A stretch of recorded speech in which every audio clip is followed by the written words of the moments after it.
राम जेठमलानी ने शुरू की, जो कि कद्दावर वकील माने जाते हैं। आसाराम नारायण साईं पर यौन शोषण का मामला एक बार फिर से 6 अक्टूबर को दर्ज किया गया। ये मामला सूरत का है। सूरत की 2 सगी बहनों ने यह मामला दर्ज कराया 6 अक्टूबर 2013 को। 29 अक्टूबर 2013 को राजस्थान हाईकोर्ट ने जमानत याचिका खारिज कर दी। हालांकि इस बीच नारायण साईं अब तक फरार है और लगातार अग्रिम जमानत वो डालते रहे, लेकिन अब तक राहत नहीं मिली है। सूरत केस में गांधीनगर कोर्ट से आसाराम की जमानत याचिका खारिज कर दी गई 30 अक्टूबर 2013 को।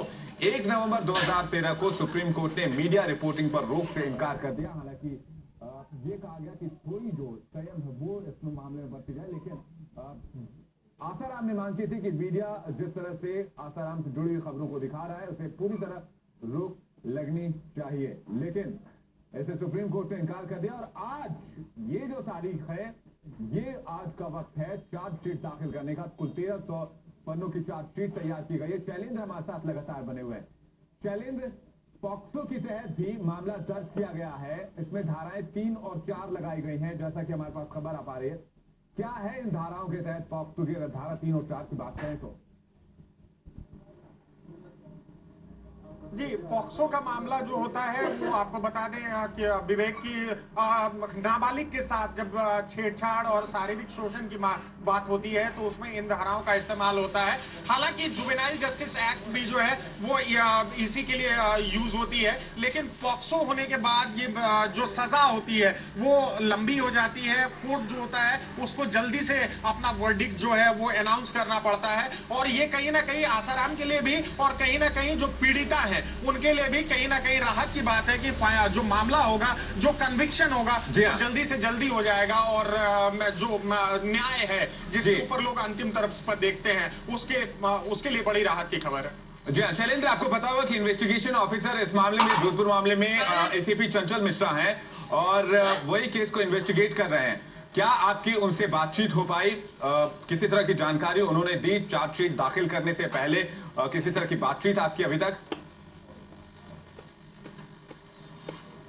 जी, चंचल मिश्रा से जैसे हम आपको बता दें विवेक कि हम लोग लगातार टच में रहे हैं और तमाम तरह के मीडिया के साथ उनका बड़ा सपोर्टिव बिहेवियर रहा है, तो वो तमाम तरह के अपडेट्स हमें देती रही हैं। और इस हिसाब से हम आपको बता दें कि ये तमाम चीजें जो हैं आसाराम की जिंदगी का आज जो ये चार्जशीट पेश हो पाई है और इतनी जल्दी ये चार्जशीट पेश हो पाई है, उसके लिए एक महत्वपूर्ण कड़ी जो है वो चंचल मिश्रा है। जो 370 की जो धारा है उसके लिए तमाम सबूत जो जुटाए गए हैं वो चंचल मिश्रा की तरफ से जुटाए गए हैं, और तमाम जिस तरह से जो भी उन्होंने तमाम सबूत जुटाए हैं वो कोर्ट में खारिज नहीं हो पा रहे हैं, इसके लिए चंचल मिश्रा को एक बड़ा श्रेय जाता है।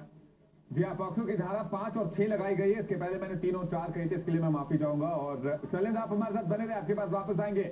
बता दें इस मामले में 120, 342, 354, 375, 506 और 509 धाराओं के तहत मामला दर्ज, और अधिकतर जो धाराएं हैं वो उम्र कैद के लिए जाती हैं। साफ है, पुलिस चाह रही है कि आसाराम अब जेल की कालकोठरी से बाहर ना ही निकले। लेकिन रेप के आरोप में जेल की हवा खा रहे आसाराम पर पहले महिलाओं को टॉर्च डालकर चुनने का आरोप लगा, और अब रस्सी के जरिए मासूमों की जिंदगी को बर्बाद करने का आरोप भी लगा। देखिए क्या है ये पूरा मामला। पहले टॉर्च से डाले डोरी, फिर फल फेंक कर बनाए शिकार, अब रस्सी से खुला रंगीन आसाराम का एक और राज।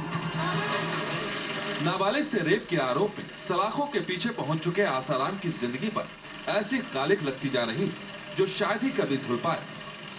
हर दिन नए नए आरोपों के खबर जाल में उलझते जा रहे हैं आसाराम, और शायद यही वजह है कि उनकी रिहाई की आस भी टूटती जा रही है। नाबालिग से यौन शोषण के आरोप में जोधपुर सेंट्रल जेल में बंद आसाराम पर आरोप लगा है कि वो रस्सी के जरिए ऐसी साजिश के जाल बुनते थे जिसमें उलझकर रह जाती थी मासूम जिंदगी। यौन शोषण मामले में फंसे आसाराम के बारे में एक और नया खुलासा हुआ है। आसाराम के पुराने राजदार का कहना है कि आसाराम दिवाली के वक्त महिलाओं को रस्सी से बांधा करते थे और इसके बाद उनका चुनाव किया करते थे।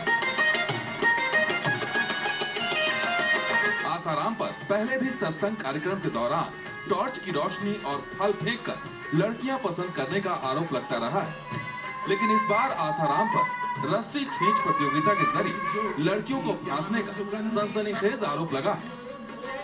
आसाराम के एक पूर्व साधक राहुल संचार ने खुलासा किया है कि आसाराम लड़कियों को अपने जाल में फंसने के लिए